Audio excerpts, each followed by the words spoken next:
Hey there, everybody. Welcome back for another amazing video. Today's video is a very important video, and it's a video where I get a chance to clarify on some things. I'll give you updates on some things and get your opinion on something. So we're going to be talking about staking in crypto. And the reason why I'm talking about this is because it's right now is the bear market. This is the time where you get yourself educated on various things, and then you can start planning for the bull market when it comes, so you can profit from it.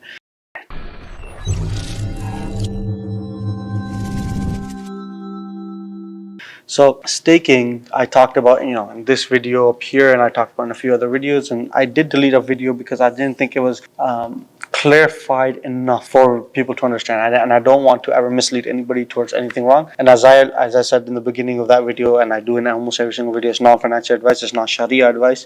This is me learning on a journey, learning and also doing and teaching you guys, so we all can get rich, we all can make the Mashallahmoney together. So in that video, I kind of went over Binance and different things of Binance, and if staking on Binance is permissible or not. There was an advancement even in regards to that. I had a lot of people reach out to Binance from their own accounts, and we got various answers from saying yes and no. And I think for that specifically, I'll make a separate video because it's a video that requires its own focus and its own eyes. But for this video, we're just going to talk about the technicalities and the Sharia perspective of staking. Now, when it comes to the grand scheme of staking, I wasn't wrong. Staking is permissible when you look at technical perspective of staking. Your tokens or your investment is there to help the economy and the system to the environment to function within this crypto. Without the validations, without the staking, there will be no minting of new tokens, and there will be no transactions happening. This is how crypto is made. It has to be made on some consensus method. So consensus method is proof of work, staking, proof of coverage, blah blah blah. Concepts of proof of, and I can get into details of this also, the technical aspects of this, and for that it requires a whole new video.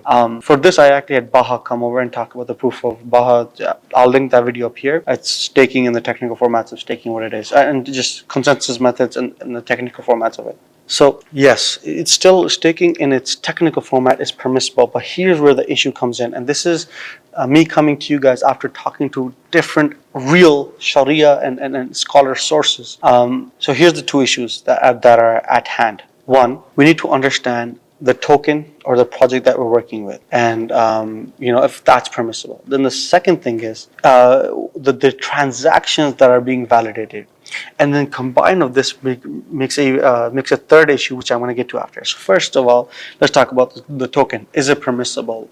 If the token that you're working with is in its raw essence as impermissible, then obviously you can't do staking on it. I've already talked about this. And even if let's say the token in its conceptual concept is permissible. For example, the goal is it's going to work on only, or it's made to facilitate, let's say, storage solutions or some type of computing solution. But then at the ending of the day, the actual use case, majority of it is an impermissible acts, where it's linked to some form of haram partnerships with, let's say, adult economy, or it's linked to weaponry or some sort, right? Something like that.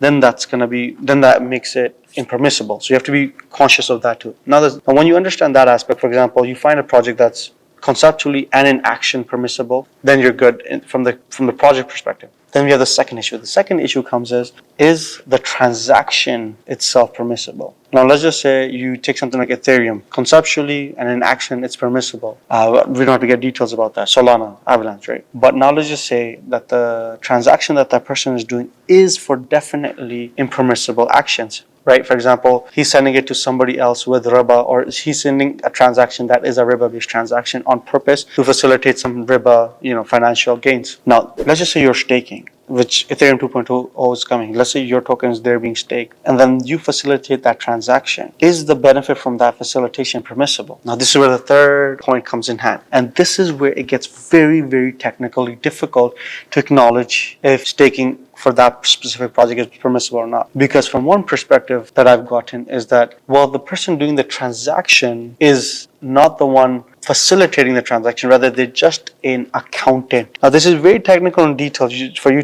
This is important, and I'm not using any Arabic or fiqhi or Shariah words on purpose so you understand, or else I could add these words in here. But I'm just trying to explain this role is very important, and it's what you acknowledge of this role. From the technical perspective, if you believe this staking concept or this step, when you're staking, are your tokens helping facilitate the transaction, or are they just an accountant? Are they just taking an account? Because if it's just accountant, you're just writing down what somebody else is doing. So under certain fiqh, it's permissible that if you're just an accountant and you don't promote or you don't help that transaction happen, or you're just, all your job is you're just looking at the transaction and you're hearing, okay, that person give that person this much riba, and you're a note taker, right? You're just note taking. You're just doing, what do you call it?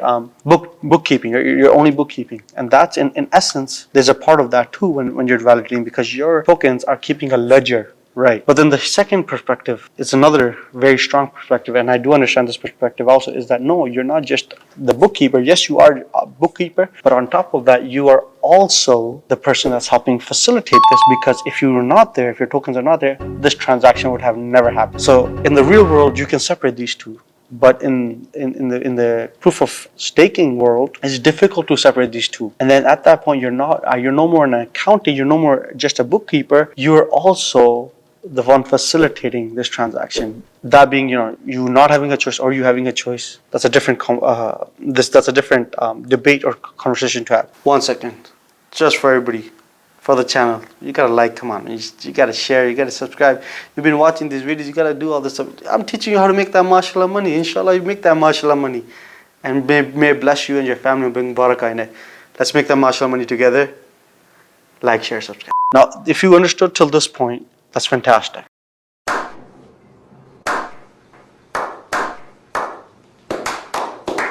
If you did not understand to this point, you have to stop, rewatch.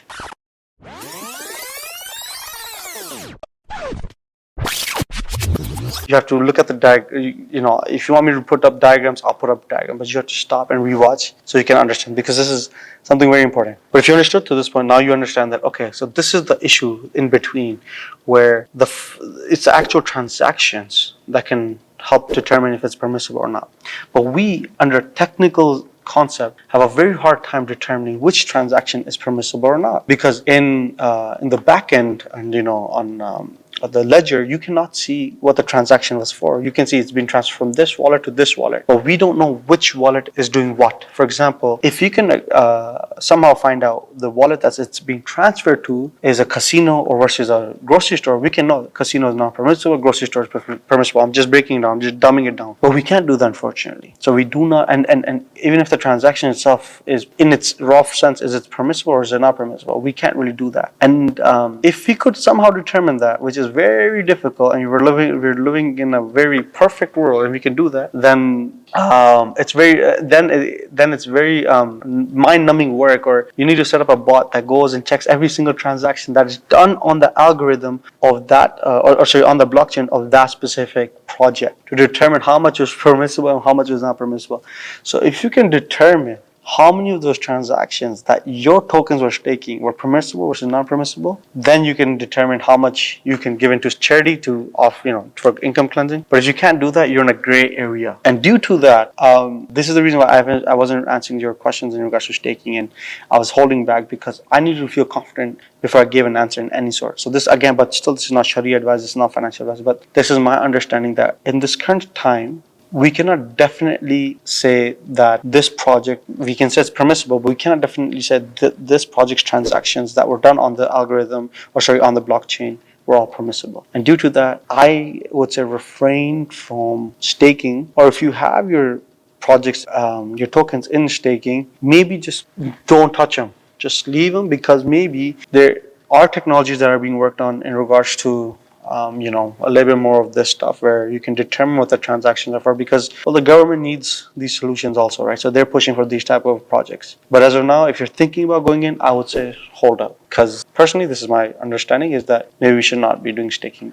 And then this is my last argument with it. Why do you need to do staking when there's 10 other ways you can make passive income which are permissible on crypto? And if you still haven't, and you don't know the 10 different ways, that's fine. I can make a video on it. I've talked about proof of coverage, which is HNT mining. I've talked about proof of storage, which is HOT. I've talked about passive income through liquidity mining and stuff like that, where you can put in your tokens for help facilitating a permissible based method of liquidity providing, right? So there are those also. And if you haven't seen that, those clarifications, then I'll make a full video on liquidity providing and liquidity mining and its long-term requirements on the crypto projects, and also the benefits that you can reap from how can it be permissible and how can it be impermissible for certain things. So when there are methods out there that you can make through, even from mining, there's just crypto mining, you can buy GPUs and you can set them up and you can set up a rig, and then that's also seen to be permissible. But as a whole, this was a clarification that I thought was very important and very necessary.